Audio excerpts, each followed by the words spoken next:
Nerdrotic.com. Look upon my work and despair. Greetings, everyone. Welcome to another Doctor Who review. And I want you all to remember this now that we're here close to the end. Remember where you were a few years back. God, it's been so long when the first female Doctor, played by Jodie Whittaker, was announced. Remember when you said, I'm not too sure about this, but you know what? I'm a nice Doctor Who fan. I'm going to give it a try. And then within the first 3 or 4 episodes of her first season, you knew what this was going to be. And it's something a lot of you called out. And what were you called? Everything under the sun. Istophobes, racist, misogynist, sexist. And here we are. Penultimate episode is over. And you were right. You were right all along. And now we have the Access Media, what's left of them. Wow, they used to be a little more powerful a few years ago, didn't they? What's left of them secretly writing articles. What went wrong with Doctor Who? Now, there's some like Bleeding Stool out there who will say it's not woke enough. And oh, yes, I'm going to make a video about that. But you were right. You are vindicated. You are Doctor Who fans. You're not racist. You're not misogynist. You're not sexist. You're just a fan talking about one specific show and one specific character. And not all of us agree on the female Doctor. And that's okay. That's fine. Fact remains, it's been an absolute failure. Utter failure. I would not be surprised at all if this episode that I just watched is the lowest rated Doctor Who episode of all time. And the only spike in the ratings came from people wanting to see at least a nanosecond of the first female Doctor, played by Jodie Whittaker, regenerating. Oh, and we did see a return of a couple of companions in the coming soon trailer, which we'll talk about a little later. But let's see who's here. Yes, my name is Gary Beekler. I come to you from Nerdrotic.com, and this is how my channel started. I was reviewing television shows right after they aired. This one happened to air in the UK, and since you are so bloody polite over there, it's pretty easy to just grab a VPN and watch the iPlayer. Yeah, I got a fib. I don't like about that, but it does ask me a question if I have a license, or the BBC license. And it's just on the honor system. It's great. Apparently, it's airing in America, I think, right now in the middle of the afternoon, which tells you everything you need to know.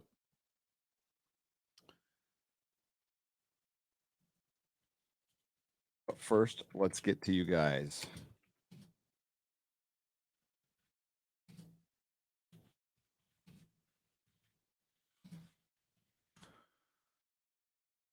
All right. Because I'm going through StreamYards, I'm going to have to do it this way, the old way. Oh, I know what I can do. I can do it like this. That's right. Hi, Butt Weasel and NZ Greg and Darth Denise and Alexander. I can't say your last name. I'm just going to say Alexander and Route 1 and Samantha and Bastard and Gary Walker. Eric Kay and his wrench. Moons of Madness. It's been a long journey, my friends, to get to the almost end of the first female Doctor, played by Jodie Whittaker, who we will lovingly call Dr. Karen. Sorry, I was reading and trying to speak at the same time. What's up, Mike N. and the Real Vector and Norwegian Kryptonian and Rogue Thinker and I just lost that one. Where'd it go? Did it say Pinkhead? I think it said Pinkhead. Sarah Tano. Jim Sherman. Hail! And welcome, Loki Ellis, to the memberships. I appreciate that. We will have a member stream very soon. Very, very soon. I will let you know in the comments section. All right. So there's not much to go over in this episode. I just got to get some names right because I'm not brushed up on my Chinese pirate history. Except for is it Madam Ching? I think it was Ching. It was she was in Pirates of the Caribbean, and they tried to copy Pirates of the Caribbean a little bit too. Let's go to God. I hate IMDb now. They changed it and it sucks. Sea Devil IMDb.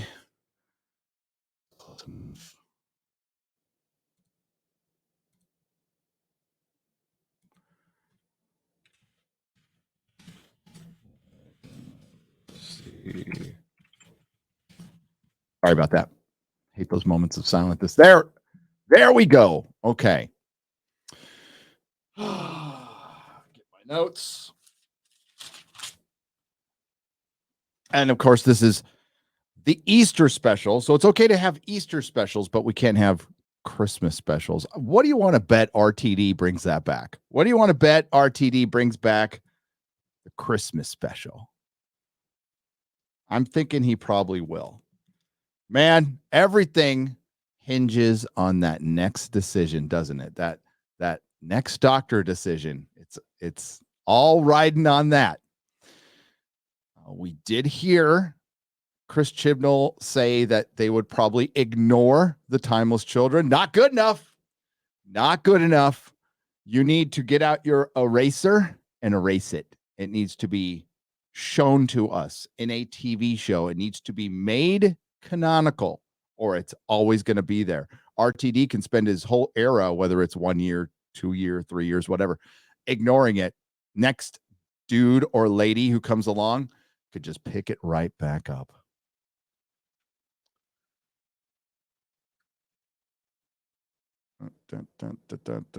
It's Madam Ching, by the way. It's Madam Ching. And she was in Pirates of the Caribbean, much older version. She was a real person. I don't think she was able to sail a giant pirate ship by herself, but she managed to do it in this episode because this is Chris Chibnall. Where was it on the woke meter? Not very woke. Where was it on the intersectional feminist meter? Pretty light for Chris Chibnall, Doctor Who, I'll say. Did we get what is the I don't did we get Yaz and the Doctor scissoring on the TARDIS? No, it was a giant tease. They pulled the rug out from under the Yaz and Doctor shippers today.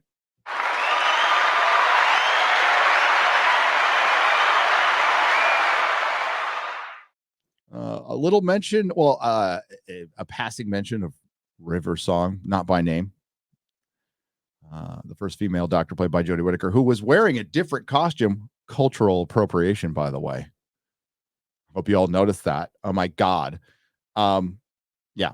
So, and then, yeah. So we had Madam Ching and then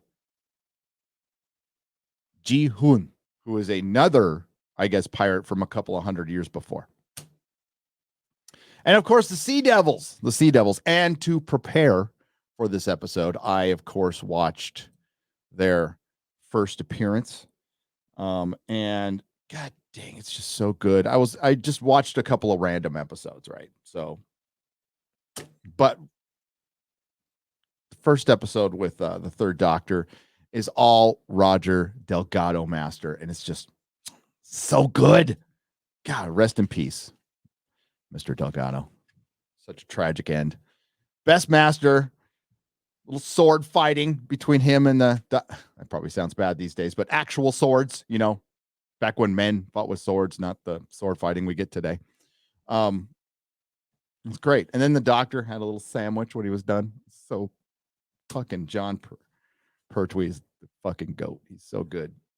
And then I watched this, and it just reminded me how much it's regressed. So, boring episode, not the worst Chibnall episode I've ever seen, but I mean, there is no best, there is no good. It's written like a child's soap opera fan fiction for Tumblr, And it's, I mean, the fact that any government money goes to making this should infuriate the populace of the UK. Apparently, that's not going to go on for much longer. Oh, I can't. It can't. It's unsustainable. The BBC is unsustainable at this point. So we'll see how that turns out. But yeah, I've already forgot half this episode and I just watched it 10 minutes ago. That's how forgettable it was. It's called Legend of the Sea Devils. And it's mainly about the Doctor and Yaz. Will they? Won't they? Will they? Won't they? I don't care. I don't care. Dan going, what are you doing there? What's that about? What you got there? That's all the dude does. Just ask questions. Is that his whole thing? Is that his whole shtick? And like some competent guest actors that were there as competent guest actors. So we have the world famous Madam Ching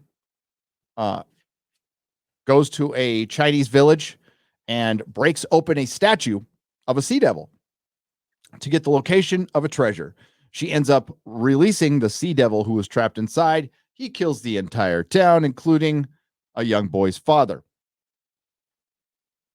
In the meantime, the Doctor and Yaz and Dan, who didn't know they were going to meet pirates, ended up dressing Dan as a pirate because they were going to go on a beach day as some joke because Yaz told him how to dress and Dan is so she-tarded that he just does it.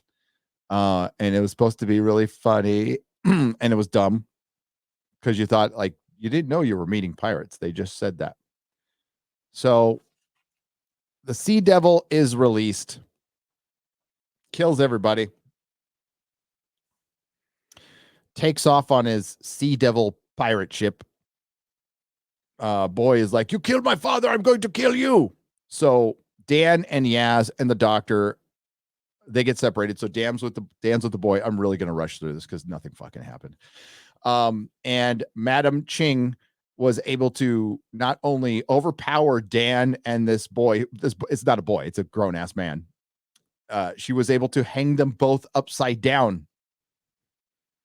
This 5'4" woman overpowered these two men who were like a foot taller than her. Okay. And then she's all, I'll save you if you are my crew. And then she needs to find a lost treasure to free her crew who was taken hostage by another pirate. Spoilers, who we never see. It's not part of the story or anything. Her two sons are involved there. Mind you, I know a little bit about this pirate.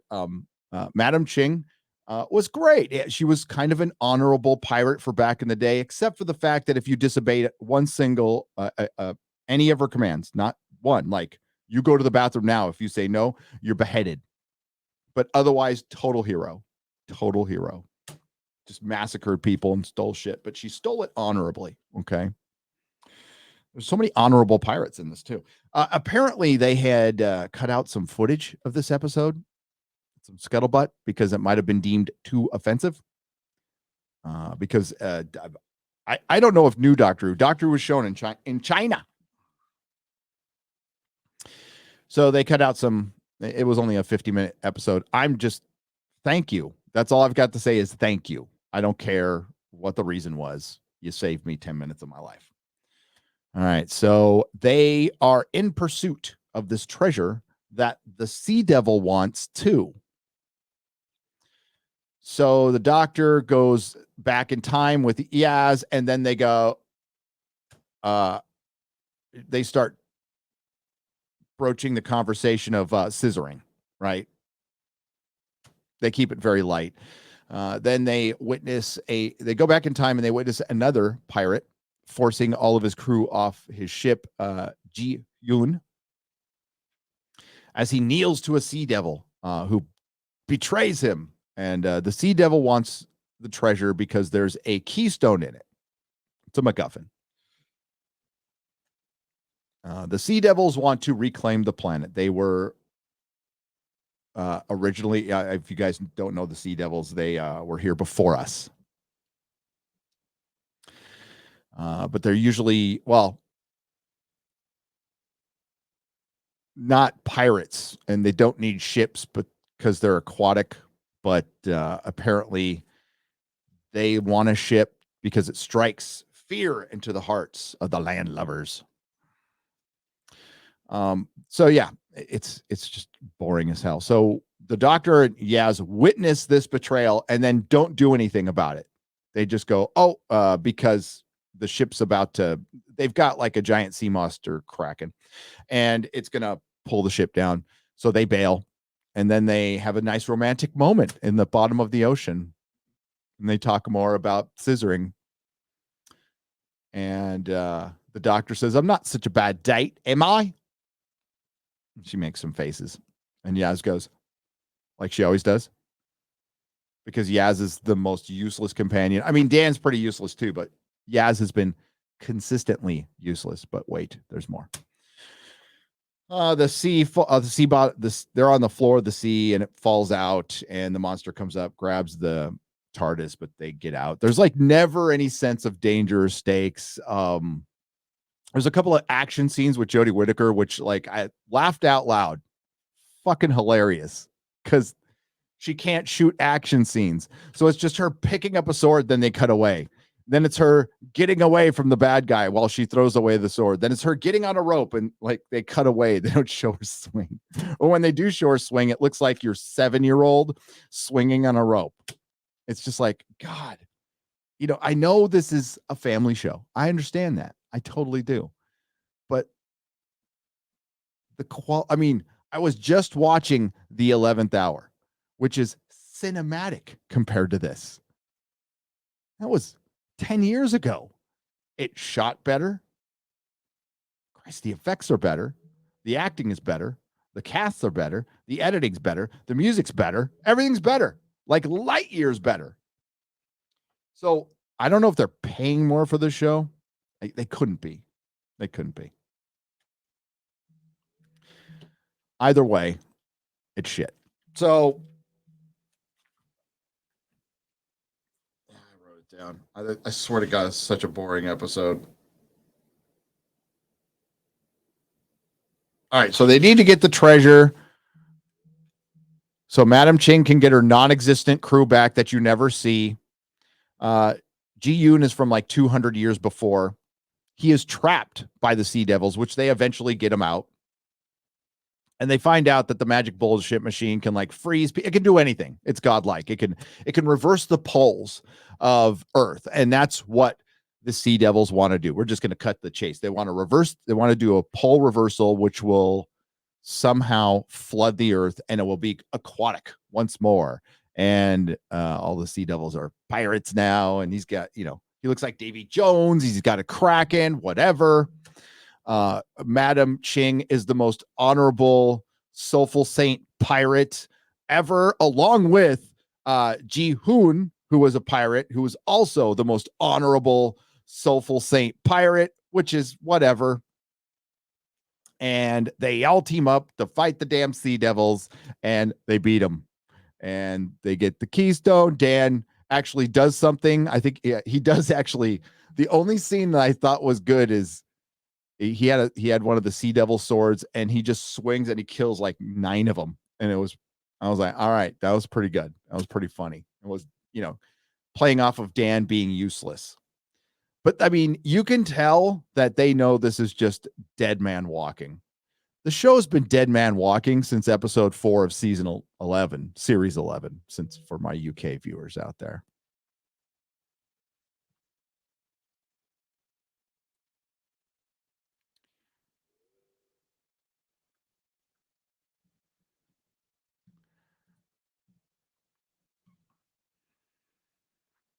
Sorry, I got distracted because I don't want to talk about the show anymore. So, long story short, they defeat everybody with the keystone. And honestly, I was like making my thumbnail around the climax part, and it's taken care of like that. They defeat everybody. They get the TARDIS out. Of course, the male pirate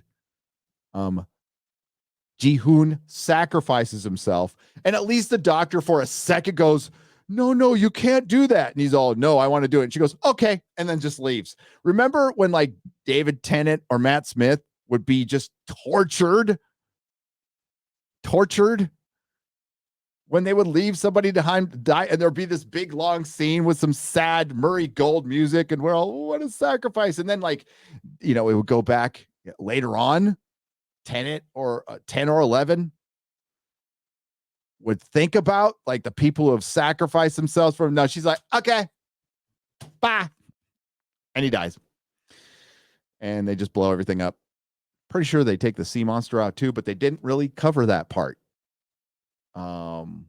Then Madam Ching takes on the boy whose father she killed. Well, she said she was sorry, so everything's cool. And now he gets to join the crew and he hugs her. Oh, yeah, he had the keystone around his necklace the whole time. So he is a descendant of the first mate of Jihoon. He was kicking off his crew to save them from the sea. So he was sacrificing himself to save his crew. Total soulful saint, by the way, pirate. These are the best pirates. And yeah, so that he's a descendant, and that's it. So he's on her crew. They say goodbye, and then all of a sudden, Yaz is on the beach. Now, before they did have a conversation briefly, like the doctor said, hey, I would totally hook up with you. But I can't. That was pretty much it. And she just repeats that on the beach. So, but she said, I mean, you're the most amazing person I've ever met. Yaz, think about all the companions. And I'm like, what?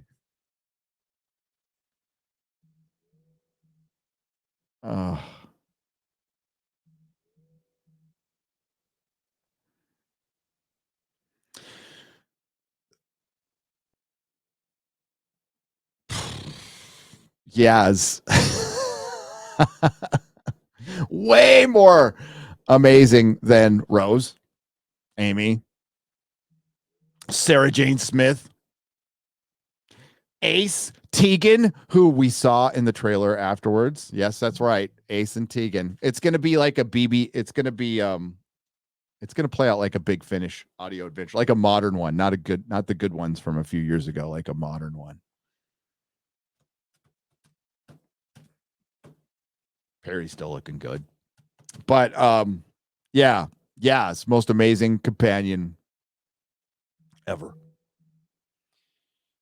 So they sit on the beach and she says, I just this was close to like Jodie Whittaker acting, but it's like tortured. So I think this is like the only thing she can do is like the tortured, sad, depressing shit. I think that's where she belongs in like sitcoms and dramas. And she basically says, yeah, every time I get attached, like eventually it'll just be sooner or later it'll be painful. Yes, that's the way it has to be. And then I just got to thinking, I'm like, we got the first female doctor played by Jodie Whittaker, and she still likes girls.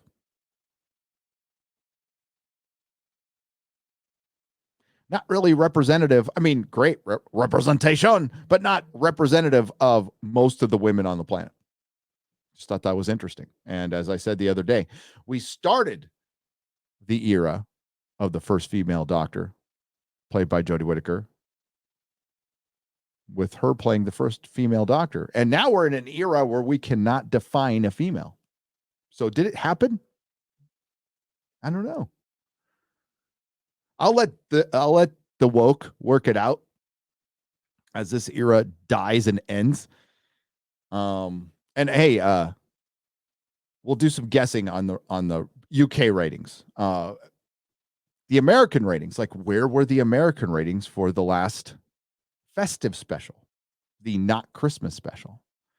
As a matter of fact, where were the ratings for the previous year's festive special?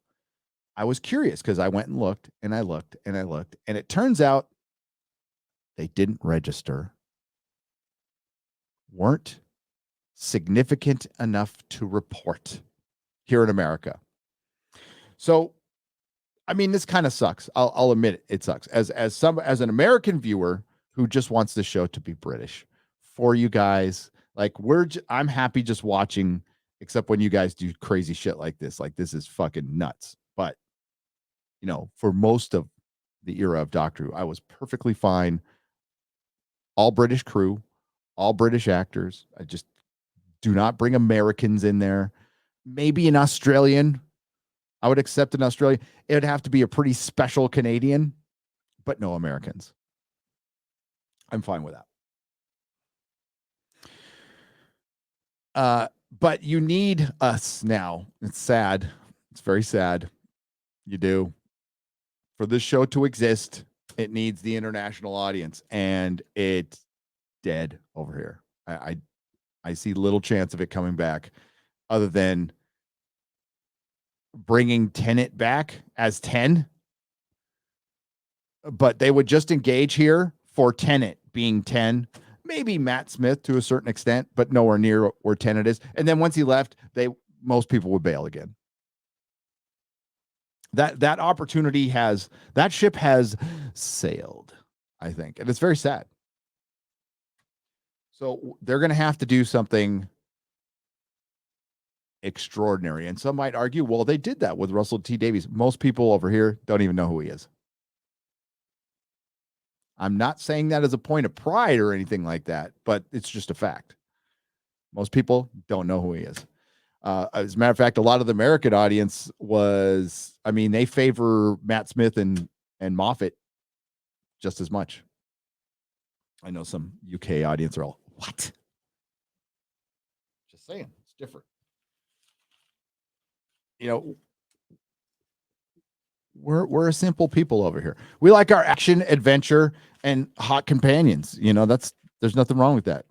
Karen Gillan, come on. They had to write.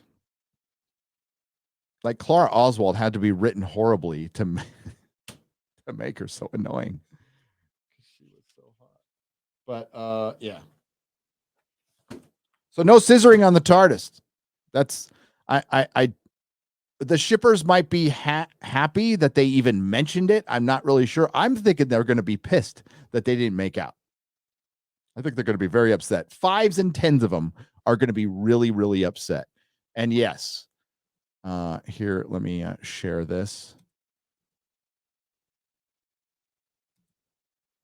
So first, no mention of the flux. None. If you remember, no, you didn't remember because you didn't watch it. I watched it. The universe was destroyed. And they didn't put it back together. They haven't mentioned putting it back together. So the Doctor is on a lone Earth. Everybody else is dead. This is fine. Let's just go travel around. And time, of course, because the Doctor, because we're in the era of raging narcissism, time came back as the Doctor, as the first female Doctor played by Jodie Whittaker said, it's got to run out on you too. So the most interesting thing was the coming soon, which will be this fall. So 6 months from now. We get a return of the Master, of course. We saw the Cybermen. We saw the Daleks. Snooze, quite frankly. We also saw, let me get this picture up, this.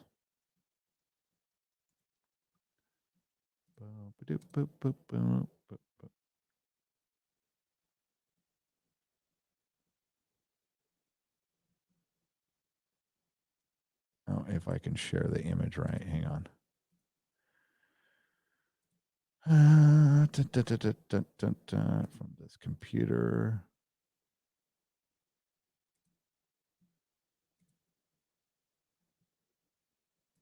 Great.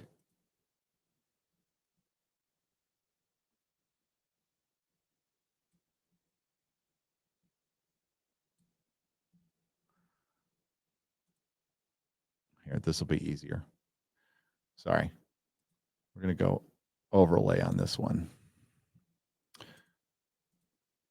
So much for dramatic effect. Hi, how's it going? We're waiting for a picture to upload. The one you've been waiting for. Once it uploads. Yeah, it's taking too long. So we're going to go to the article instead. There we go. That's what you've been waiting for. That's what you've been waiting for. That is the first female doctor played by Jodie Whittaker, regenerating. And of course, she's also yelling Yaz.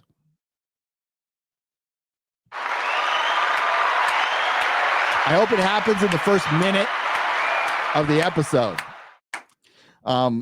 So I would imagine that they would be announcing the new doctor soon. Now, not in all cases, but in some cases, they would have the doctor there or the new actor there to shoot the scene. Didn't happen in this case. They, as far as we know, that they still haven't picked. I think they picked one already. I think they're waiting for this episode, let it breathe a little bit, and then you would think that they would announce it before this episode to try to drum some interest in it, because there is none. There is none. So we also have return of a couple of companions here. Let's share the screen.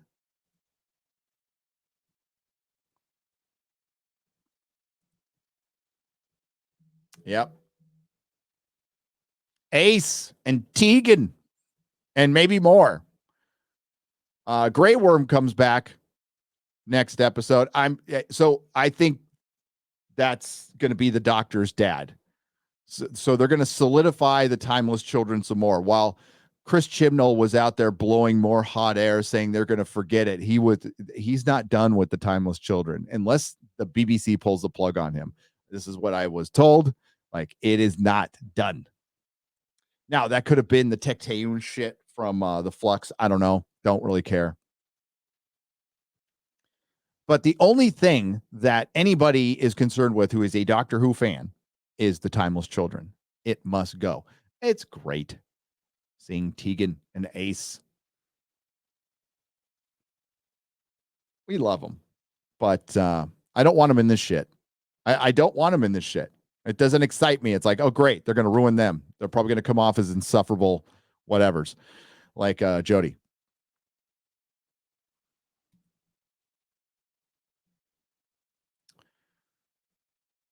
You know, it's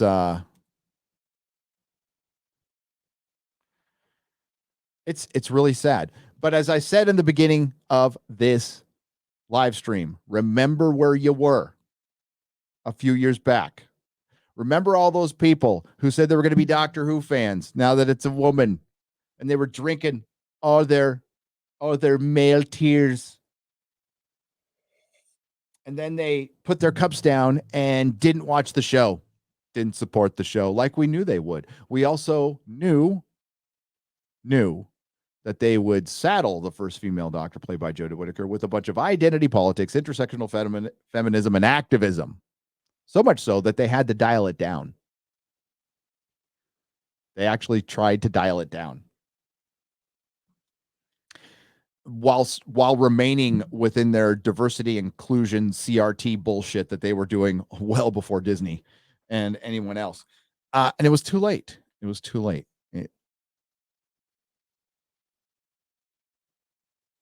Will the show survive? Here's what two scenarios. Russell T Davies decides to go with meritocracy with the next doctor. What doctor is going to get the most people watching this show? What companion is going to get the most people watching this show? Even if that happens,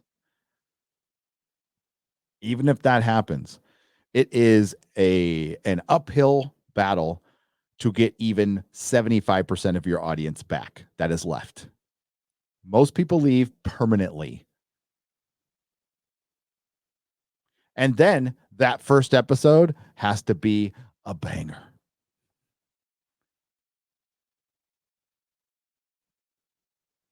And even then, you won't get all of your audience back. It will not be as popular. I would say the peak of popularity for Doctor Who was 2010 through 12, 13, right up to the 50th anniversary, a little afterwards. That was peak Doctor Who. It was world famous. It ruled Comic-Con. It was brilliant.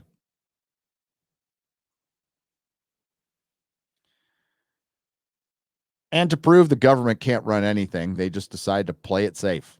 And they did. And then when they wanted to take a chance, they took the worst chance possible. They read the tea leaves wrong. So when you're watching that Marvel movie and you're seeing for the 17th time in a row your favorite hero on the back of a moped of a much smarter girl you've never heard of, but you wanted to watch this superhero movie, and you go, you know what? I don't like this. This sucks. And somebody goes, misogynist, sexist. Just here you go. Here was your chance. Here was your big chance. Everybody wants a female doctor. Oh, did they? Did they? Turns out they didn't. Oh, it was the writing. It was doesn't matter. Here is your 5 years of evidence. Sure, they gave her the best primetime spot. Sure, they gave her fewer episodes. Sure, Jodie Whittaker didn't do her work. She didn't research. She didn't try to ingratiate herself to a fandom. It wasn't fair in the beginning. No, it wasn't fair. When you take an established male character and you turn him into a chick, it's not fair, especially why they did it. It was a political decision. So it was on Jodie and Chris to ingratiate themselves to the fans. Go out there, kiss some babies, shake some hands, go, listen, we're not going to come at this as an assault or anything. We're going to try to make this as seamless as possible and make it just the best Doctor Who we can make it. No, they're like, oh, it's the practice in the male gaze. Yeah, your point of view, it just gotten old. She was doomed the minute she said that. It was over. So if any actor or actress is watching out there, best to keep your mouth shut in situations like that, especially when you're coming into an established fan base. And think whatever you want, but you come out on the offensive against the fans, guess what? Guess what happens every single fucking time? You lose. Is Star Wars winning right now? Would you call that a big win, or is it surviving on fumes? Is Star Trek winning right now? No. Is Doctor Who winning? Nope. MCU just had its worst year. DC's restarting for the 50th time. Lord of the Rings can't even produce a fucking trailer. So who's winning exactly? Nobody. Nobody's winning. Except for a few dipshits like Alex Kurtzman and Chris Chibnall and come in and just piss all over Doctor Who, go, bye, I'm never coming back. Good. Thank you. Wish you never showed up. And you know what? Even when you were, see, we knew he was bad because even when he was under the tutelage of Russell T Davies and Moffat, he still sucked.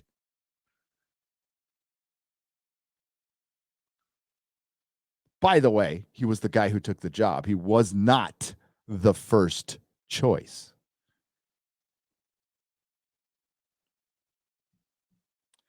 Anyway. Oh, of course, they brought in the first female doctor of color, played by Jo Martin, so they wouldn't have to cast a black female doctor this time. That's why they brought her in. She was a last-minute decision. That's why they brought her in. So all these people who are all for the cause, how do you like them apples?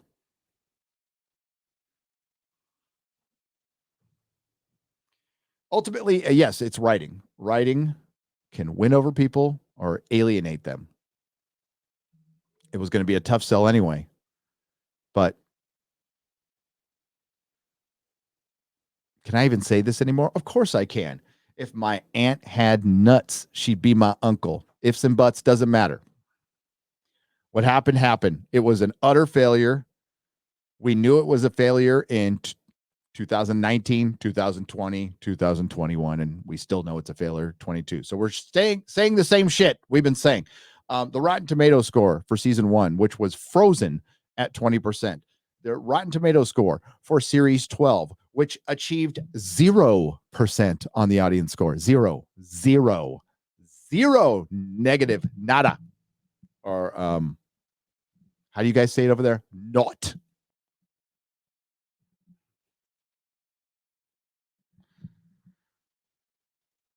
And then Flux, highest rated audience score of all time for Jodie Whittaker's era, 32%. 32%, with a whopping 200 plus people voting because nobody gives a fuck anymore.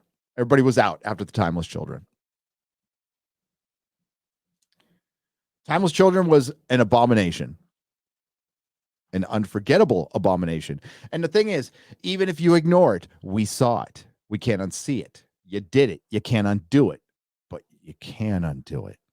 And it should be your highest priority. I'm thinking first 5 minutes of your first episode. I'm not going to speak for all the fandom. I mean, if I had a wish. See, the doctor had a wish at the end of the episode. She said, I wish this could last forever. And I'm all, I wish it couldn't. I wish I could forget all of this.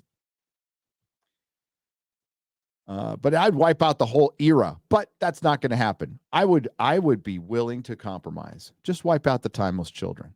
I could ignore Jodie. But see, that's what they knew. They knew we could just ignore Jodie. Just skip this era. Remove it from our headcanon. That's why they had to do the Timeless Children, because they knew from the beginning this would suck. That's why they came up with the Timeless Children at its inception. And it was a Chris Chibnall, Piers Vanger, whoever fucking else was involved. That's what they said. I'm using their words.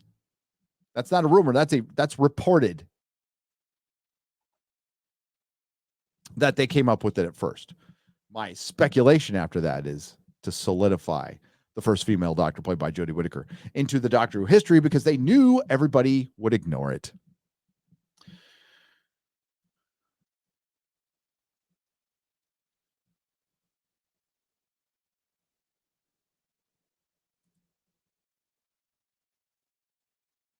Yep. Although they did bring that back up. If you remember, Andy, they brought it back up, and I like the way they brought it back up by dismissing the hybrid stuff. But yeah, that hybrid stuff was you could tell that Stephen Moffat had probably a better idea, and the BBC wouldn't let him do it, which might be good. I don't know. I do know. I don't know much about the Capaldi era, like behind the scenes, but I do know the behind the scenes in the later Matt Smith era had to like be completely redone on the fly. Who was messaging me? What? Interesting. Huh. That's sorry. It was there was a 4.0 non-earthquake off of Southern California last Friday. But it wasn't an earthquake. It was the UFOs in the underground base. Everybody knows that shit. Off Catalina. There have been UFOs around Catalina forever. Come on. Okay, back to Doctor Who. You're welcome, Andy. Of course. Cheers. Cheers to you, pal. William Hartnell is the first Doctor. I mean, they could say all the fucking Timeless Children, portal baby shit they want to say. And hey, we appreciate that she was the most peaceful baby to fall to her death, and then to ethnically regenerate, and then ethnically and diversely regenerate after being murdered by her amazing whammon explorer, self-taught science, built the ship by her fucking self, Tecteun.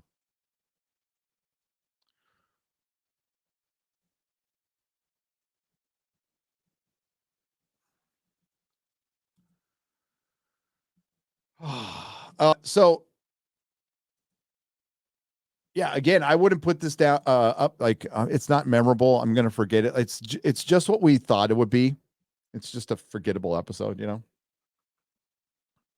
But I just what was mainly on my mind was like people give you shit on the internet. Who cares? But these were supposed to be the thing that pisses me off the most is this used to be the most friendly fandom out there. Used to be the nicest family friendly and friendly fandom out there. Period. And what the BBC, Hollywood, big tech have done to these fandoms is they've taken these really fun things that people used to come together and poisoned them. I don't know. I don't know. See, there haven't been a ton of cons since COVID, right? We're getting little ones, but that doesn't really put your finger on the pulse of like pop culture and fandom. And I think it will be very telling when Comic-Con rolls around. Or maybe it'll be crowded.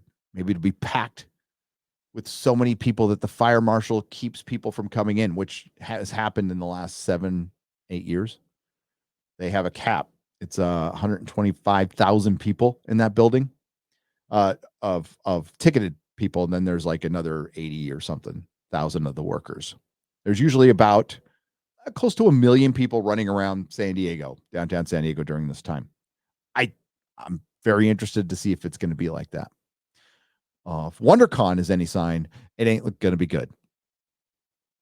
And people have just broken the habit, and they're just kind of meh. I mean, they showed Doctor Who in America in the middle of the afternoon. It's usually at 5:30 p.m. Pacific, 8:30 p.m. Eastern. That's prime time. Sunday night prime time is the prime time here. It used to be Thursday, now it's Sunday. Thursday's close second. Middle of the afternoon on Sunday, you're up against, sports ball. On Easter, people are, I don't know, people are in the rest of America that's not California, people probably went to church. California, who knows what they did? They prayed to Fauci or something, whatever they do. Whatever they do. They prayed to their new god, Fauci, or the dictator of the Ukraine or whatever. Hey, fuck Russia for invading the country, but they're all dictators over there. Thunderstorm for $4.99. Thank you very much. Without the male-female relationship between the Doctor and the companion, you got nothing. Yeah, you got nothing. That female perspective on the companion is our guide. That she is the audience. There could be a guy there too, and it works. It works.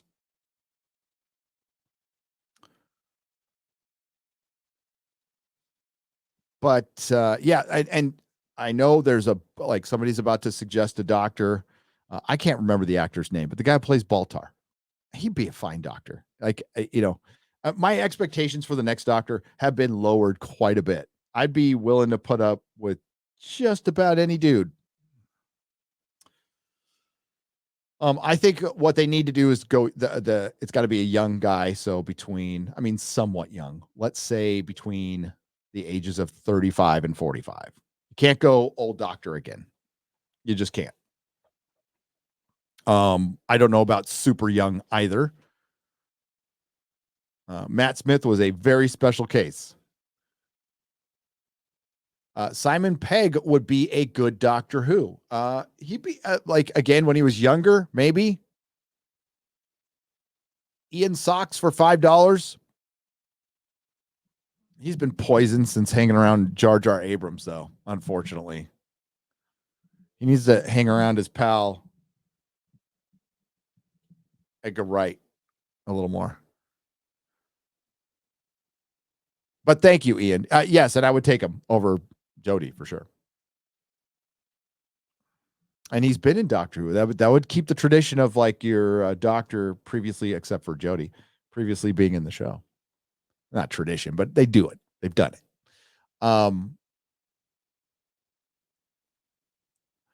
Josh Crush for $4.99 says, give Capaldi his run. Make all this just a bad dream. Yep.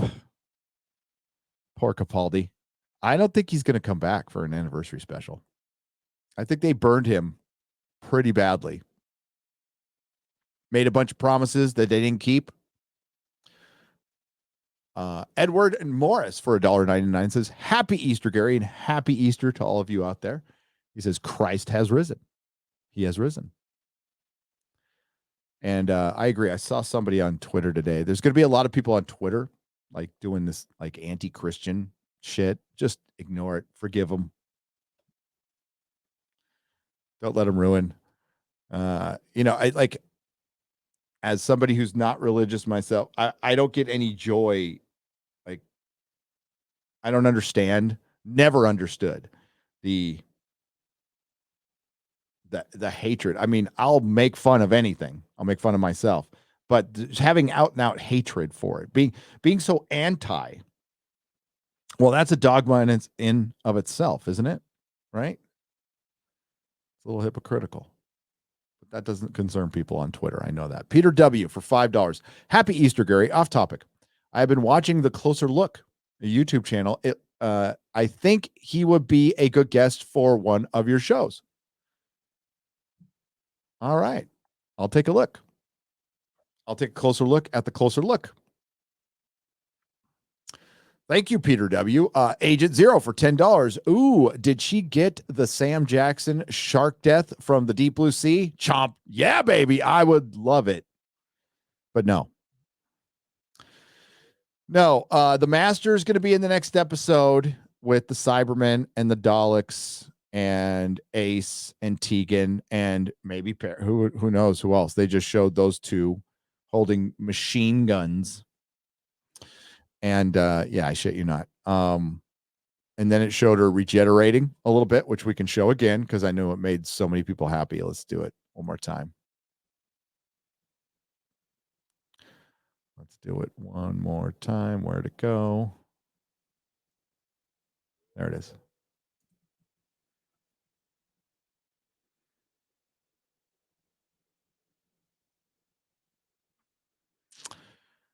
That is Jodie regenerating. Agent Zero for $1. Agent Zero for $10. Sorry, $10. Agent Zero, thank you. I appreciate the super chat. Swinehouse for $250. I think that's Filipino pesos. Says, hail Gary and chat. In 2018, I watched the first Jodie episode and was stunned by how bad it was. The writing, the acting, the music, all awful. Thanks for watching, so I don't have to. And Friday Night Tights rules. Yes, it does. Thank you very much. We appreciate that. And it rules because of you. Thank you.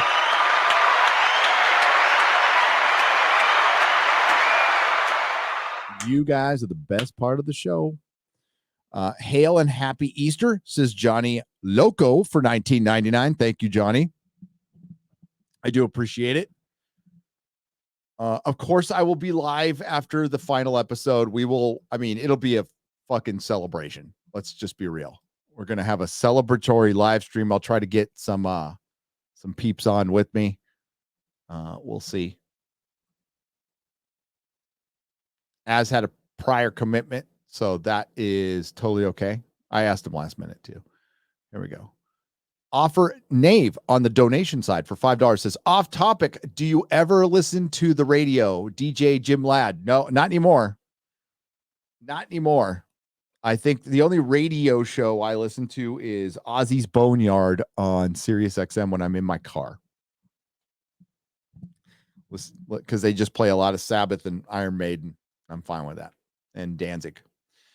But no, I don't. Jim Ladd is a name I know, but I don't listen to it regularly. Anthony Cumia was my favorite radio guy, and he's on his own network now, and that's why I listen to regularly. Him and Gavin McGinnis. Daniel for $5. It's funny how, the female Jesus that's Clara is immediately upstaged by the next female companion because brown. Says Daniel for $5. Yep.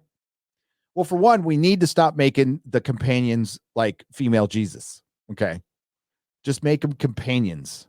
Regular old companions. They don't have to have the world center around. They don't need to be impossible girls or the amazing Yaz's or anything.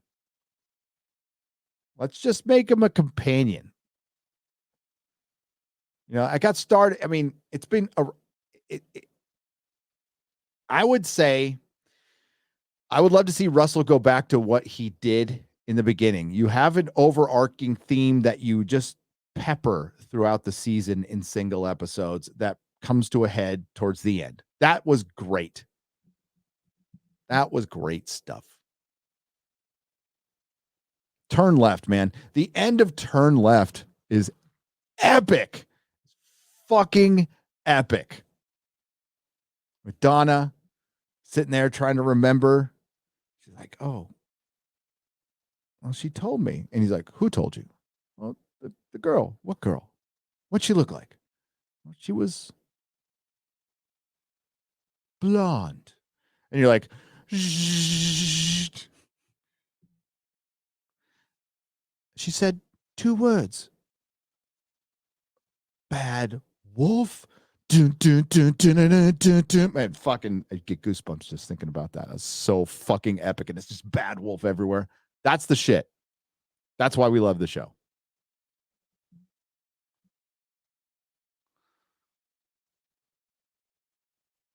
If the Wikipedia fan pages for Doctor Who factually declare the Doctor was originally a black child from another dimension, then ignoring the timeless children will never be enough. Daniel is absolutely right for $5. Thank you. You're right. I mean, the Wikipedia pages have been poisoned as well. I found that out with a Miss Marvel video I was working on, and which has turned into something completely different, by the way. And Lord of the Rings, where I've saw like they edited out the bearded dwarves like the next fucking day based on an error. I'm gonna just straight up say an error. If you look into it, no, and I won't get into detail now. Tolkien did not say they did not have beards. He just didn't mention them. So they decided to run with that. And the fact that they're like, believe me, Amazon has people scouring through Tolkien stuff because they're not going to do it themselves. The showrunners aren't going to do it themselves to find little loopholes. Well, Chris Chibnall didn't even bother doing that. Fucking Kurtzman doesn't even bother doing that. And quite frankly, like Doctor Who fans know their shit. All right. I respect Doctor Who and Star Trek fans. They know their shit. It's so sad. It's so sad that the last Star Trek convention I went to, and yes, I was wearing a I Stand with Vic shirt. I realized that, but I was getting a bunch of fucking dirty looks. When the year before I didn't. When I had my Justice for Anas shirt on.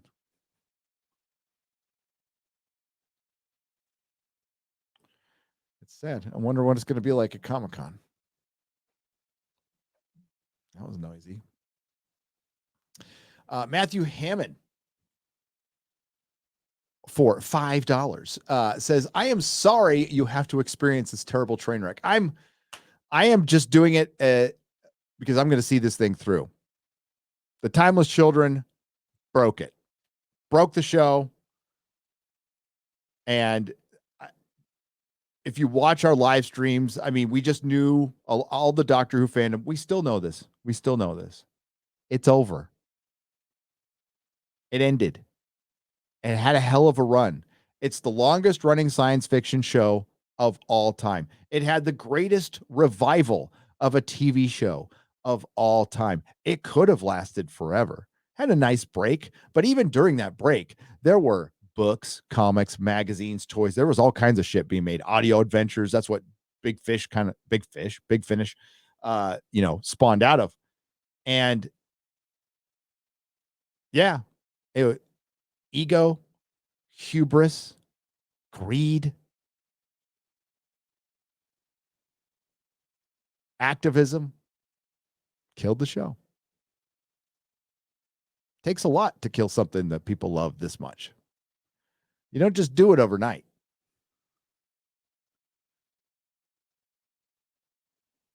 Beyond the Fan for $1. Thank you. First time super chatter. Oh, well thank you. Appreciate it. Welcome. Be gentle. I rewatched the last episode of Capaldi, and he didn't want to regenerate and go on. He must have known what was coming. They did. They did. I'm thinking out of all the former, the former doctors will, I don't give a shit what they say publicly. I know they're like, this is my meal ticket now. I go to shows, I sign autographs, and now nobody's showing up.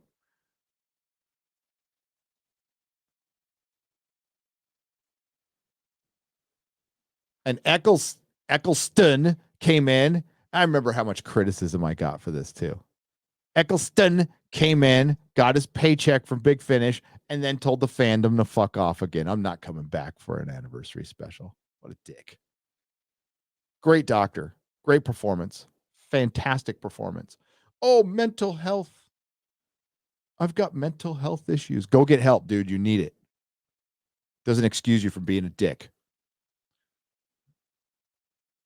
I'll do some Instagram pictures in front of my flowers right before I tell you to fuck off.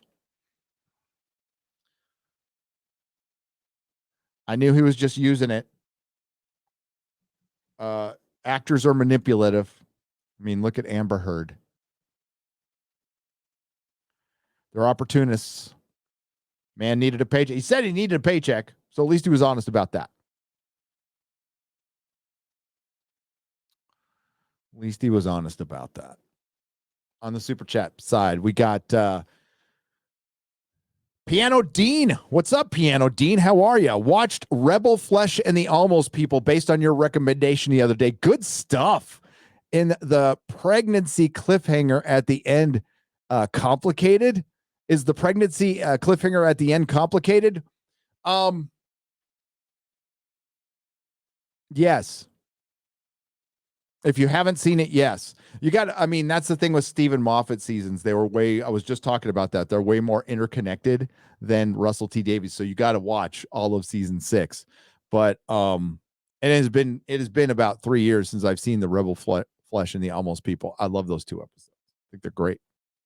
Moral dilemma. Kind of messed up when they did messed up stuff. Sorry, spoilers, but I'm sure you Doctor Who fans here, like, the one kid gets a fake dad. Get the fake dad.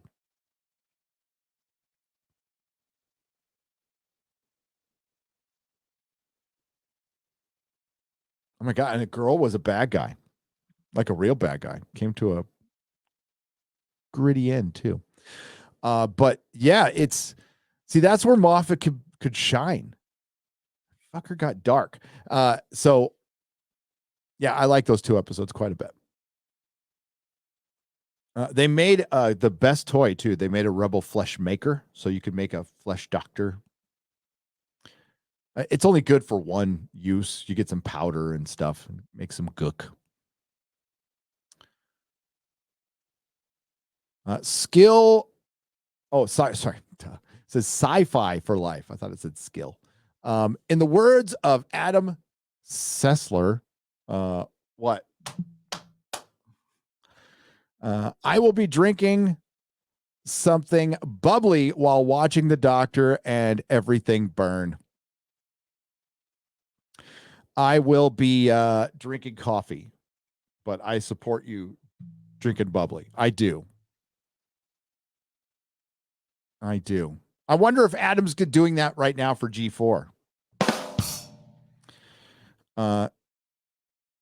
Gary, I can't bear a review of utter rubbish, says thoughts on fitness for £1.79. And that's all it was. It was like, I guess, your garden variety utter rubbish. That would be the best description of it. The Geek says the worst part of Doctor Who these days is seeing all these reactors and fake fans shilling over it like it's fine art. Thank you for the £5. The quartering, and Razor Fist alluded to this yesterday. Coachella is going on here in the States, right? Coachella used to be a very cool music festival put on by Golden Voice, Golden Voice used to put on punk rock shows back in the 80s that I would go to. So I'd see, fucking Bad Brains and it'd be Golden Voice, or I'd see even the Ramones, it'd be Golden Voice. But then Golden Voice became super corporate. So I haven't been to Coachella in like 10 years. Used to be really fun. Used to be able to tailgate. It's in the middle of the desert, on polo grounds. The Brits will know what we're talking about, but polo grounds are big grass fields, huge. So you could have 3 big stages, 80 bands, 3 days, food, drink for the people who drank, lots of drugs there, I'm sure. But it was a good way. You could see a bunch of bands, see a bunch of little bands, but it was mainly just hanging out with my wife and her cousins and our friends from the comic store. And we just hung out and had a good time. And some good bands will go there, like Iggy and the Stooges. I saw some fucking great bands. Saw Roger Waters do Animals and Part of the Wall there. It was fucking awesome. But then it just got too corporate, and I checked in on the live stream yesterday, and they were doing some Antifa, Black Lives Matter shit. Turned it off. But it's just what happens when the corporations come in. Things start out cool.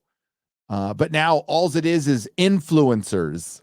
It's a bunch of fuckers with cameras in their faces going, look at me at this concert that you're not at.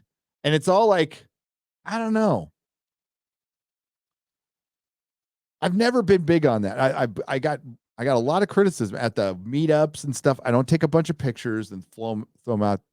And like, I probably should, but I don't, because I'm in the moment. I'm hanging out with people. I'm having a good time.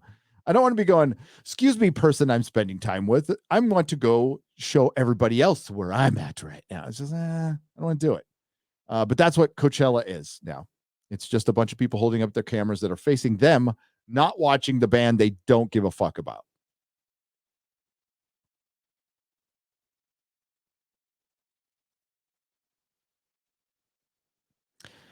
And that's what Doctor Who fandom is now. And that's what a lot of fandom is now. The Uber Geek. A lot of the quote unquote fans want to feel part of something without actually doing the work. They don't watch the fucking episodes. Or they wait for the moments and then they post them on Twitter and they go, oh my Godsies, they almost scissored.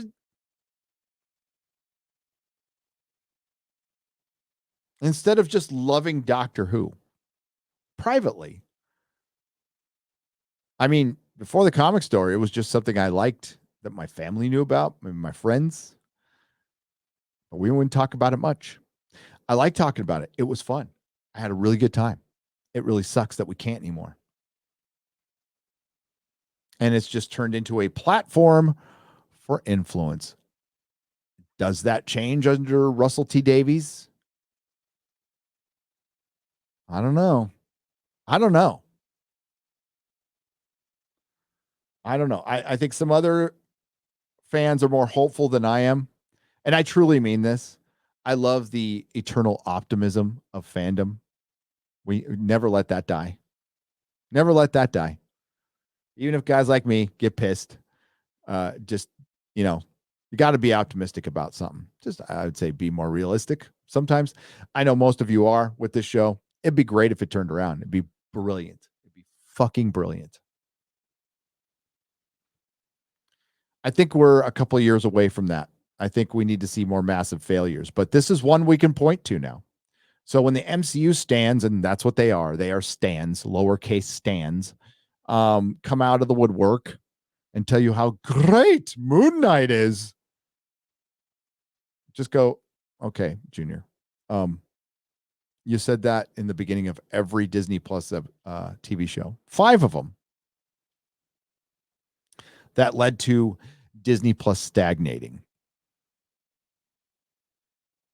So every single one of those shows, technically, and I mean to the number, to the letter, was a flop.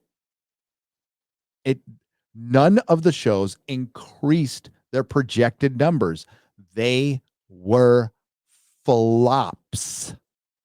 Just like Shang-Chi was a flop. Floppity flop flop.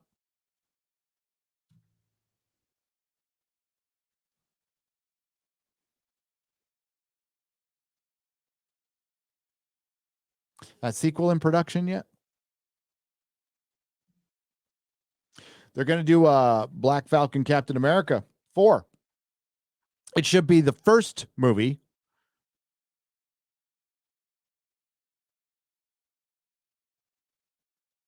We'll see how that does. I think it's going to be a rough year for Marvel.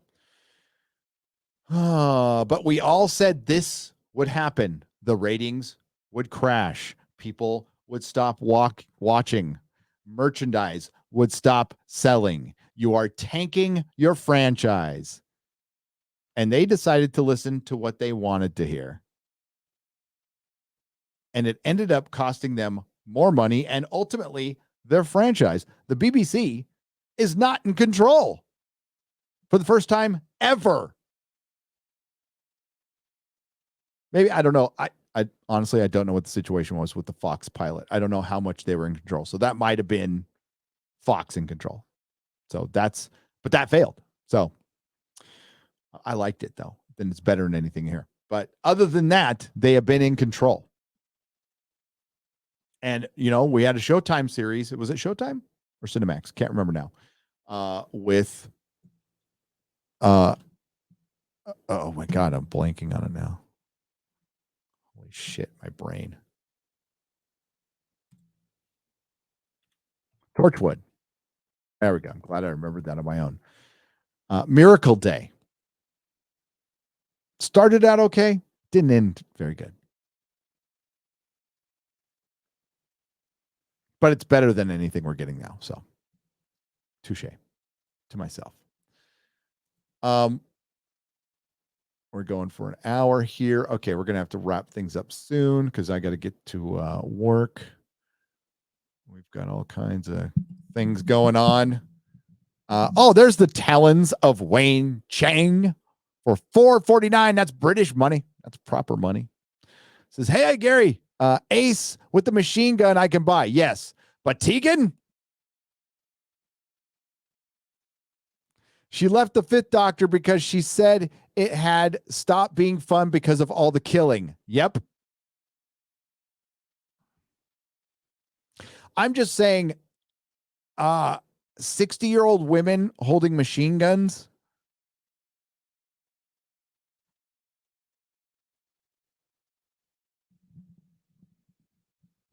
I mean, like you Brits outside of the military, not too big on the whole gun thing. Grandmas couldn't hold fucking machine guns. Okay. Unless they're like really, they looked healthy enough, whatever.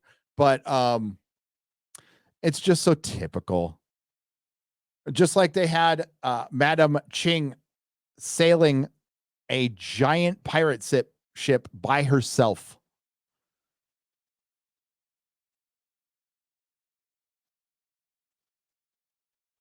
And the reason they did that is they wanted to show how amazing she was. Oh, her crew was kidnapped. Oh, it's important to the story. How come we didn't see him? Derek Douglas, thank you for the $1 Australian. I appreciate it. And we got a 3-parter here. It is lost. So hang part 1 of 3. That is Chris W. Okay, I got it. So we got $30. Thank you very much, Chris. 3-parter from Chris W. To echo what was previously said, you can have regeneration scene, and then it is revealed to be Capaldi regenerated instead of Jodie, and he shouts at the TARDIS about how it saved him. Yes, I love the idea. I do. Part 2 of 3. Capaldi then yells at the TARDIS for how it saved him and how it forced him to mentally experience that awful fan fiction as a what if, but it was forced him to say as Capaldi. I'd be fine with that too.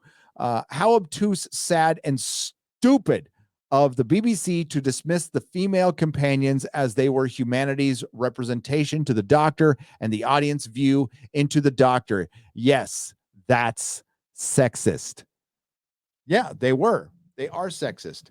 They did not think an original female character was economically and financially viable enough to do so. They had to put an established white male label on a woman, and it still didn't work. It's the very definition of sexist. I've been saying this from the beginning. Let's keep in mind. I try to keep this in mind. That's why I don't like get into like little battles with like 20-year-olds on Twitter. It'd be like fighting with my kids. It's just not worth my time. And maybe with a little more experience, they'll figure shit out. That's what I had to do. Demi Moore's Tapeworm for $4.99. I'll take a look at them for you. I figured you would be interested in them in the future because I don't know, but hail and happy Easter. Is that a second part of something there? Demi Moore's Tapeworm? Hang on. I feel like you might be responding to something, but I don't see what. Hail, though.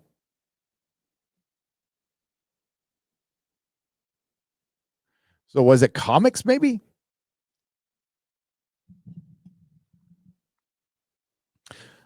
Trevor Sumner for $4.99. With Sony involved now, maybe the Doctor should regenerate into Andrew Garfield since he's been in Doctor Who before, like Peter Capaldi. I would take Andrew Garfield as the Doctor. That would be fucking dope. That would be dope.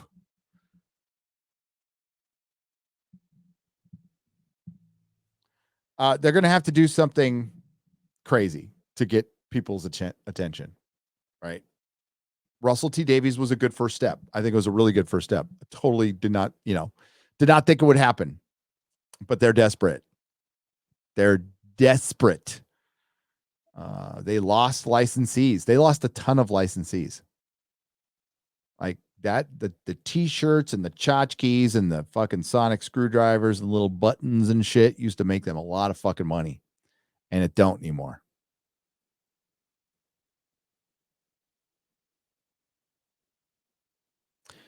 Eric Magusha,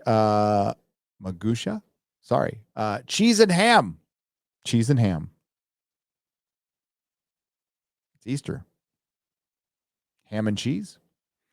Thanks for taking the bullet for us that reject watching what we love torn to pieces. There's 50 years of goodness, and that's it. Love the Spidey. Oh, thanks, Geek Tropology. Yeah, the Spidey's pretty cool. Thanks. I appreciate the $5. Yes. Yeah, just go watch some good Doctor Who. What was the Tennant Easter special? Wasn't it I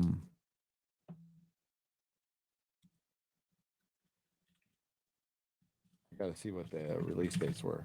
Can't even remember now.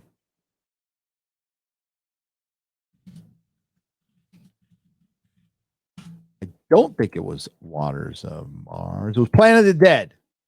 Planet of the Dead was the Easter special, right? Let's see what date it aired. That's a good one. Go watch Planet of the Dead. Oh, man, there's a Steelbook Blu-ray with that fucking fucked up logo on it. God dang it. Hate that. I'm still looking for the release date. There we go. April 11th, 2009. Planet of the Dead. So, yeah, that's what I'll watch that later. Co-written by Russell T. Davies and Gareth Roberts.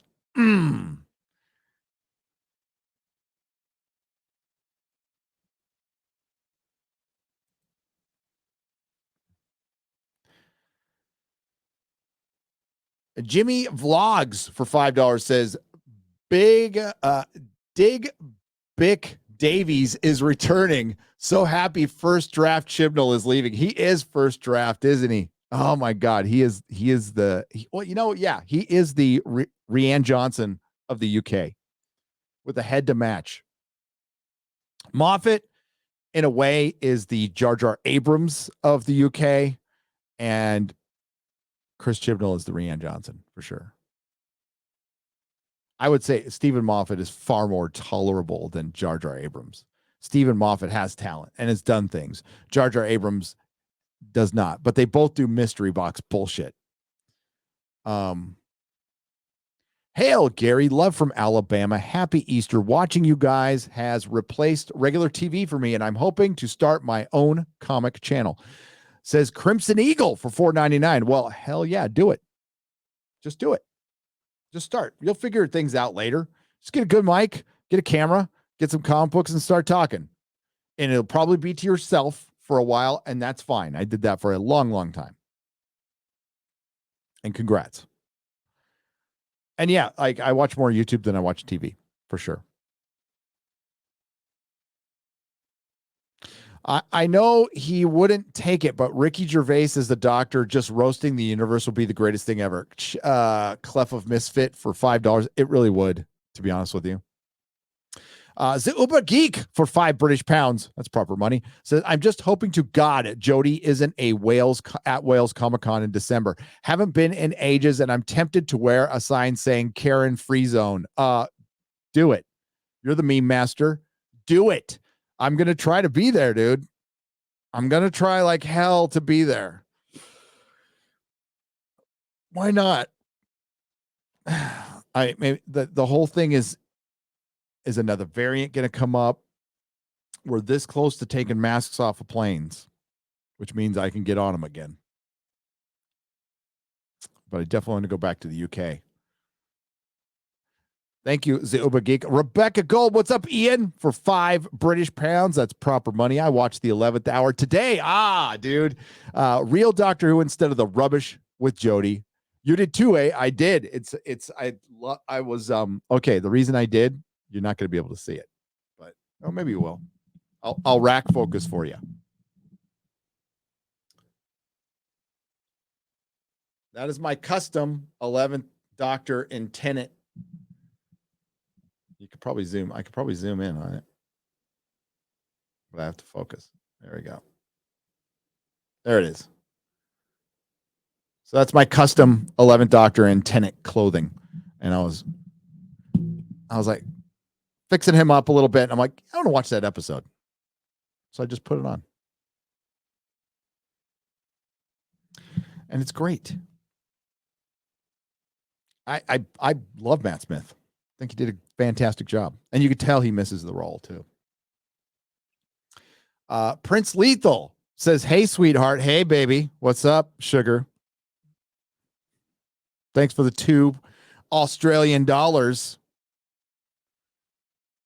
Lethal's my one and only simp. It's really cool.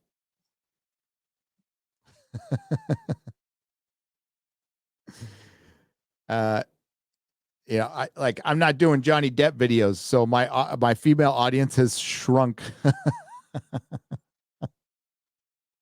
That's so funny. Sir Ubasan for $5 says, you really think Comic-Con will be back during this pandemic? That's what they say. They did one. They did a makeup one over Thanksgiving, and it sucked. That's what they say, but you never know. Hot Rod Lincoln for $9.99. They need to take a lesson from Dallas and make the whole series a dream. I agree. Or have the next Doctor reveal that Dr. Karen was an imposter and decanonize the series. Make her the Galliard. I see that, the Galliard. You like that? Just made that up myself. Without the female relationship between the Doctor, I read this one, Thunderstorm, but it's a great point. You got nothing. You got nothing. It's good to see you, Ian. We are going to do a furry. We're not going to do a furry of the Whovians, but we'll do a fury of the Whovians after the next Doctor is announced. We will do an emergency one. So, Ian, tell the crew to be ready. Drop of a hat. I'm going live the minute. I don't care if it's in the middle of the night. I don't care if it's in the middle of another live stream. I don't care if it's in the middle of me recording a video. I don't care if it's in the middle of me on the toilet. I will be going live immediately after they announce the new Doctor, and we will discuss. We will do an emergency Fury of the Whovians. See if I can get some other people on too, but we'll get the. I'm giving you the responsibility to get the usual suspects. Tell them to be ready. Tell them to be ready.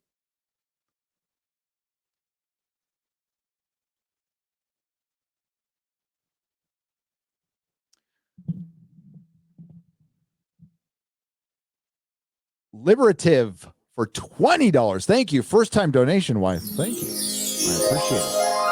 Rowan Atkinson needs a real run as the Doctor. F youth, restore dignity.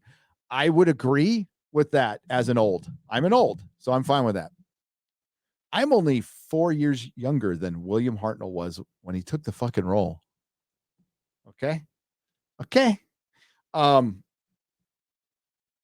that's not what they're going to do. They're going to go young. But dignity has to be, you can go young and bring back dignity to the role. Remember, it needs to be fun. Even Bleeding Cool and all the other shill sites are saying that, right? We're seeing all this retro act. We're seeing everybody change their tune. We're starting to see it everywhere. Okay. Bill Maher's doing interviews on Daily Wire. Why do you think he's doing that? Because he sees the winds of change. He sees it happening. He wants to stay relevant. And these fuckers who are on the other side are going to start I was always about, I've always been anti-SJW. I was always about hated fucking Jodie Whittaker. Yeah, piss off. Nobody ever watched it. See, the thing is, so many people took that opposing side who never watched the show, never understood what they were even talking about, didn't care. They just wanted to take opposing side and paint people like Ian, fucking Ian, as some sort of supremacist. Ian from Rebecca Gold. And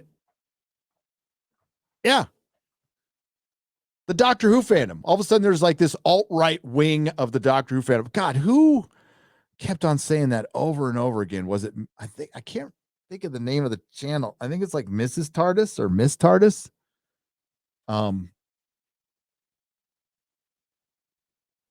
It doesn't matter anyway. It's irrelevant. You were right.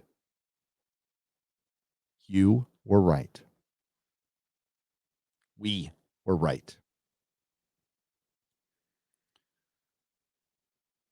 Remember when they said I didn't know what I was talking about when the rumor came out? How could some fucking American dipshit, and I won't argue with the fact that I'm an American dipshit, but when the Timeless Children came out, they're going to retcon Doctor Who. I said that was going to happen about a year before. Actually, I said in a live stream 2 years before. 2 years before. We were right.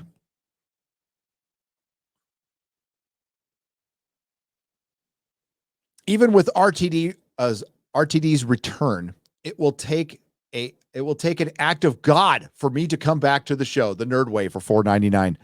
And I would say that's a very large percentage of the fandom, and I would not blame you at all. Why? Why would you come back? Why would you come back to settle for something that might be 25% less woke and filled with intersectional feminism and Marxist fucking ideals instead of being just a fun show? Why would you settle for a show that's ashamed of its past? That past that you invested so much into that it made it $1 billion franchise. Now they're saying, well, that's not good enough. And then they're trying to sell it back to you. And then when they try to sell you back shit and you don't like it, you're the bad guy. The relatively new phenomenon of you being the bad guy for not liking something that's shit. I don't know if they started it. I would say they innovated it to perfection, which was Ghostbusters 2016. That's why it's called the Ghostbusters 2016 marketing, making the fan the enemy. How well has that worked out? I think we went over that earlier in the live stream. Hasn't worked out very well for anybody. But it's okay. It's okay. Once they're done destroying everything, they'll be gone and they won't give you another thought.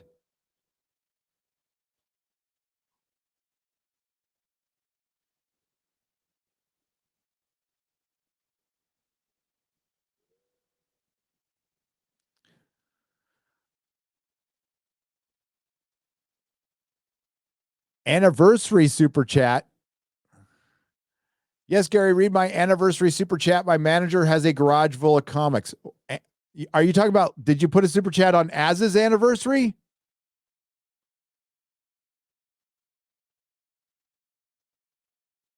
I'm so confused. But I will take a look. I will take a look. Hang on.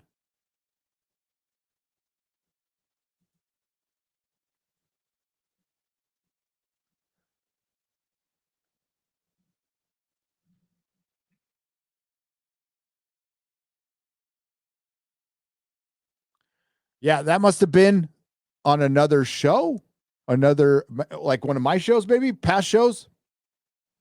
I'll take a look at it when I get a chance. I can't look at it right now. But shoot me an email. Gary@nerdrotic.com. If it's like Bronze Age, old stuff, I'd certainly be interested in it. Like in like a month, because I just paid taxes and the pound of flesh is still missing.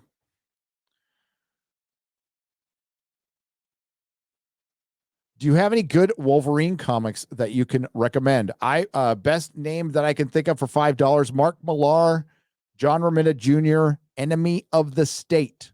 Go find the trade paperbacks. Good shit. Enemy of the State. Also, there's a Garth Ennis Punisher versus Wolverine one. Can't remember which volume it's in. It's Punisher, Marvel Max. It's very good too. Written by art by Derek Robertson.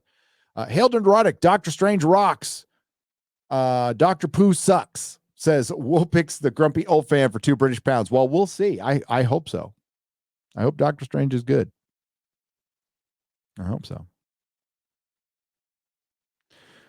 Wes Rios for $4.99 says Cat 4 is written by a BLM race baiter Malcolm Spellman, who wrote the Falcon and Winter Soldier show. So we know it's going to be more woke garbage. Yeah. That show sucked. They ran out and said they're going to make Captain America 4, and what it's going to be is Avengers 5.5 or whatever, and it's not going to help. It's just not going to help.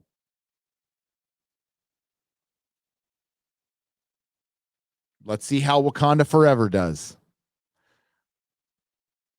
I mean, they can't even tell us who's the Black Panther because it's too sensitive. Why is it too sensitive to recast a fucking role? I mean, like Chadwick Boseman, rest in peace. He ain't worried about it anymore. He's gone. I'm sad he's gone. I thought he was a good Black Panther in Civil War. But they're treating it like it's like he's a religious figure. It's like it's a fucking character in a show, okay? And a movie. Relax. Oh, you don't understand the cultural sensitivity. There is no cultural sensitivity around Black Panther, the fucking movie, okay? It's made up bullshit.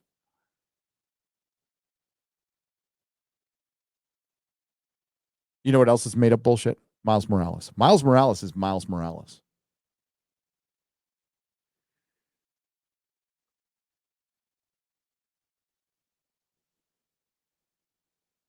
But we could have more ankle biters do 3-hour live streams on a tweet that they don't fucking understand because it makes me laugh.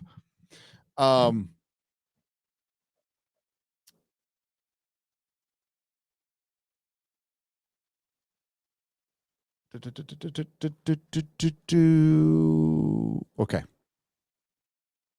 I don't have X-Ray Girl, so I'm trying not to miss anything here. Pretty soon, we're going to have on every live stream because I need it. Where was I? Okay, there it is. All right, we're going to wrap this one up. I'm going to read a couple more, and then I got to go. You'll see some stuff very, very soon. We're working on a couple of videos right now. I'm in the middle of recording one. Quarter Black should get it tonight. And then I'm going to do a Doctor Who video today that hopefully you'll see tomorrow. Hopefully you see tomorrow, which will be not so much about this episode. I'll talk about it a little bit. But before we go, why don't you in the chat give me your, if you don't have to, by the way, this is not a game you have to play, only if you care. Okay. Give me your predictions for the ratings in the UK. Now I do, and I'm talking about overnight live ratings, not extended bullshit. I fucking player BS ratings. Okay. What's this sucker getting overnight? 4.3 million, 3.2. Does it get under 3 million? I don't think so. Let's see what the last festive special was. Doctor Who Flux ratings.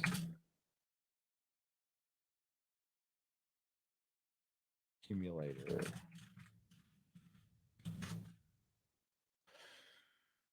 Oh, it was pretty fucking low. And I think this will be lower.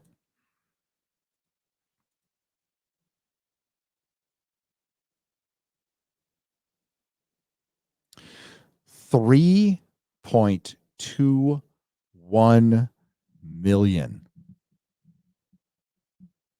Now, if it had stayed there, that would have been one of the lowest. It still is. It's still one of the lowest rated episodes of the entire series. We're talking hundreds of episodes. How many episodes? 700? Over 700? Like a lot of fucking episodes, dude. It's the longest running it's one of the longest running television shows of all time. It's one of the longest running continuous soap operas that is still on the air, technically. And that's according to I think it was Wikipedia. So that's probably not true. But Guinness Book of World Records, longest running sci-fi show of all time. 3.21 million people watched it. I'm going to guess. I'm going to go there. I'm going to say it 2.99. I could be wrong. 2.99. 2.99. What's your guess? Let's see. Let's get over there.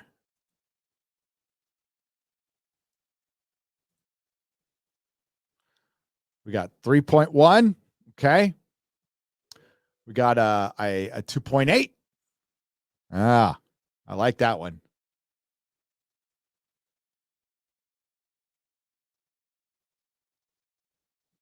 $3 million. Oh shit. Elizabeth is like, fuck them. 1.35. Elizabeth Lewis. 2.7. 2.8. 2.5. I'm going with 2.3. Matthew Madsen goes with 2.3. We got 2.9. We got 0.1. That'd be funny. Aaron Ripes for $50 says, agree with what they need to get back to basics for Doctor Who and retcon the hell out of the last 3 years. But at some point, I'd love to see a teenage doctor with a 20 to 30-year-old companion. I think that would make an interesting storyline.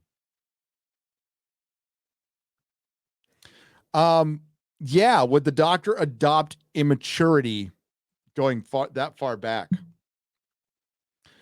There were some suggestions made that I thought were shit, by the way. Like getting rid, you do not get rid of the TARDIS. You never get rid of the TARDIS. If you want to like put down the, I would say minimize the sonic screwdriver. Do not get rid of it. Let the fucking Doctor use his brain. His brain. You took this great male role model who taught kids to use their fucking brain and their wits before they use their fists, before conflict, you know? And he also showed that you can't always do that. Like even the most powerful are powerless. This show taught so many lessons, like Star Trek used to. 700,000. That's going to be about 3 times the American audience. The American audience, I guarantee you, was at like shit. My last video is going to get more people than the American audience. 2.5 million. 2.5 million. 1.79. 2.7. 3 million max. 0. 2.4. 285. We'll find out soon. 2. 2.5. 1.99 million. Woo! That'd be a disaster. That'd be a disaster. 3.6. I think you might be right on that one. No, I don't think it can bump up. Do you think it would bump up? I mean, they didn't like even allude to anything until the end. And it was just like, I don't want this to end. They didn't even allude to like the episode, set anything up. This was just a one-off. It was just a one-off. And they called it a special. They called it a fucking special. They are so dialing it in. So all of the people defending this show, you look like fucking morons, okay? You do. I mean, if you watched it and you went, I got no problem with you. If you watched it and enjoyed it, I got no problem with you. But if you're out there thinking that this is like something worth Instagramming about or using for influence, then I feel sorry for you. Pity. And then I don't care. Then it's apathy immediately. 2.3. 2.7. Zan Zoltan. What's up, Zan Zoltan? 2.82. A lot of people are saying under 3. We're getting a lot of under 3s on that. We got 3.6. That's 3.6. And you guys could be right. You could. Not saying you will.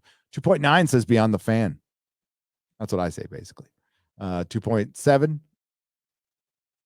2.9 says Nihilist Shadow. Hail Nihilist Shadow. Never 3. Never 3. The Power of 3. Remember that fucking episode? Talk about a mystery box episode. 1.7. 2.5. 4.0. Oh my God. Oh, of course. We got one. We always got one. 420, bruh. 1 just for you. Yeah, I'll be the Uber Geek. 1. No COVID hoax under 2. Literally no one but you. I think I might. No, I'm going to make Az and Mahler watch it. I think Mahler's going to watch this episode. He might have already. Because we're going to discuss it on the Real Beeb. 3.4, 3.5. Trying to get a lot of you guys in here. 1.9, 2.6. 6. 6. No zeros after. 2.2 million. 4.20 says Clef of Misfit. Somebody beat you to it, but it's okay. 420, bruh. My stoner laugh. Sorry. Hey, I'm glad for the people who weed is legal for. I'm happy it's legal for you. I am.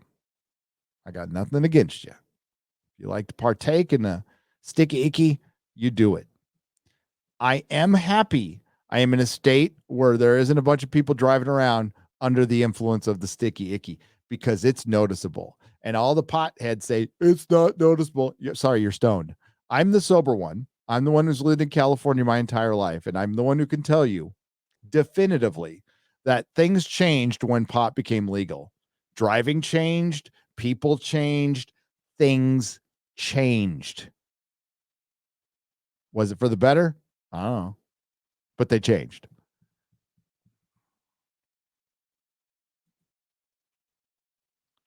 Honestly, don't you miss going to your dealer? Don't you? Not paying any taxes. The danger of it. Yeah, you had to listen to him bitch about his old lady for like 2.5 hours sometimes. But sometimes it was kind of fun. Your dealer could be kind of funny. Except if you owed him money, he's pointing guns in your face. But I'm talking about when you paid him on time. You know, feel sorry for the baby crawling on the floor, but don't feel sorry for that baby. That dealer's making money, and it's just pot. He ain't going away forever unless he's doing a little something on the side.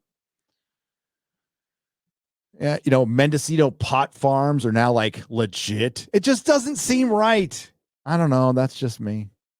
I know y'all got your edibles and your ice cream and your mints or whatever the fuck you got now, but sorry to talk about Doctor Who. 42. Don't listen to me. I'm a sober. Well, you should, but I'm a sober curmudgeon. 1.08. Dude, that would be terrible. 3.1, 1.23. I don't know. 3.3. 09, 42. Okay. 1.9 million. It'll be an 8.5. No. Okay, guys. You're crazy. You're maniacs, and I love you. I got to go. 2.9. That's what I'm calling right now. 2.9 overnight ratings.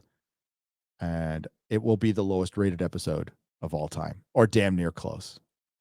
But fuck it. I'll say it'll be the lowest rated episode of all time. If I'm wrong, so what? What are you going to do? Sue me? I'll just say I was wrong. Next live stream will be tomorrow. Is tomorrow Monday? Tomorrow's Monday. So yes, nooner tomorrow. And then we'll do, no, scratch that because I got the real BBC.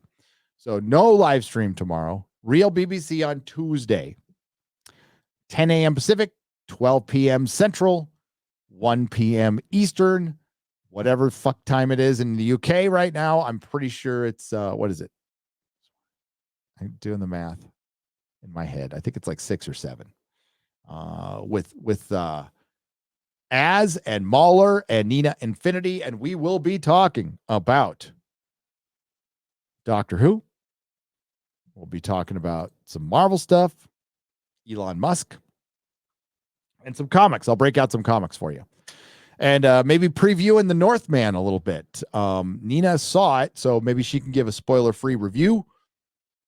And I'm going to see it Thursday. I'm really looking forward to it. It's a movie I'm really looking forward to. It's a rare thing. But in the meantime, keep an eye out for videos. Thanks, everyone, for watching. This will be archived over on Nerdrotic Live. So if you have not subscribed to Nerdrotic Live, please do so. It's my alternate channel, link in the description. I also have Nerdrotic Daily, which is clips from stuff like this. And thank you to the Modrotics. Thanks to everyone who left a donation and a super chat. And somebody snuck one in right when I'm trying to get out of here. Australia, it's Tobias Gregory. What's up? For 20 Australian dollars. G'day, Gary.